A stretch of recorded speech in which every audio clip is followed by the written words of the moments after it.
জয়ন্ত মল্ল বৰুৱাই সাংবাদিকক কিবা কৈছে বুলি কথা নহয় মই কথা হৈছে যে প্ৰত্যেকজন ব্যক্তি যিয়ে কাম কৰি এখন ঘৰ চলাই আছে তেওঁলোকৰ ফ্যামিলি সিস্টেমটো তেওঁলোকৰ ঘৰখনত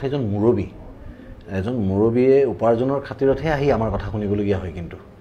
গতিকে তেনেকুৱা এজন মুৰব্বীক এজন ব্যক্তিগত এজন ইন্ডিভিজুৱেল এজন প্ৰফেশনাল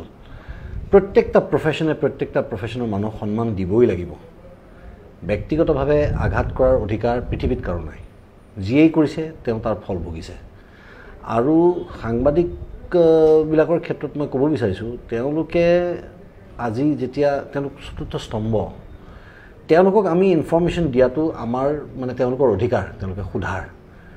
আৰু আমি তেওঁলোকক শুদ্ধ ইনফৰমেশন দিয়াটো আমাৰ দায়িত্ব গতিকে তাত সালেবেৰে কুবাই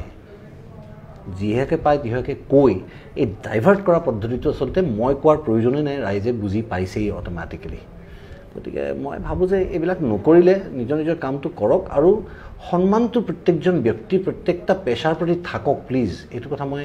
অসমীয়া যুৱক হিচাপে মই প্ৰত্যেকজন মানুহকে কওঁ যে অসমখন আগবাঢ়িবলৈ হলে জাতি হিচাপে আমি আগবাঢ়ি যাবলৈ হলে আমাৰ প্ৰত্যেকটা প্ৰফেশনৰ মানুহ ঠিক থাকিব লাগিব গতিকে জামাদাৰজনে যদি বাথৰুমটো ভালকে সাফা নকৰে আমি ভাল বাথৰুম এটা নাপাওঁ গতিকে তেওঁৰ গুৰুত্বটো কিয় আমাতকে কম তো মই কৰবালে গলে মই মোৰ পিনৰ পৰা কৰা কথাখিনি কৈছো মই নিজকে জহাই কোৱা নাই কি মই কৰবালে গলে কিন্তু গাড়ী চালকজনক মই মোৰ লগত একেলগে বহি খাবলৈ দিলে মই কেতিয়াও আজিলৈকে মাইন্ড কৰি পোৱা নাই কাৰণ তেওঁ ঘৰ চলাই আছে তেওঁ গাড়ী চলাইহে গাড়ীটো মই চলাওঁ গতিকে সেই সন্মানটো আচলতে আমি ইজনৰ সিজনৰ প্ৰতি থাকিব লাগে আৰু এটা কথা সকলোৱে বুজা উচিত ভদ্ৰ হোৱাটো কিয় দৰকাৰী কাৰণ না বুলি কোৱাৰ লগে লগে যিকোনো টোনত যিকোনো মানে স্কেলত যিকোনো ভাষাত না মানে না হেতু আমি চিঞৰ ভাষা কৰি নকলেও হয় আচলতে বেয়া নাপাব মই নোৱাৰিম বুলি ক'লে হেতু হৈয়েই যায় তাৰ মানেটো সিমানেই গতিকে তাতকৈ অসভ্যালি কৰাটো এৰোগেন্স বুজায় এৰোগেন্ট হ'লে এজন মানুহে তাৰ ফলাফল তেওঁ নিজেই পাব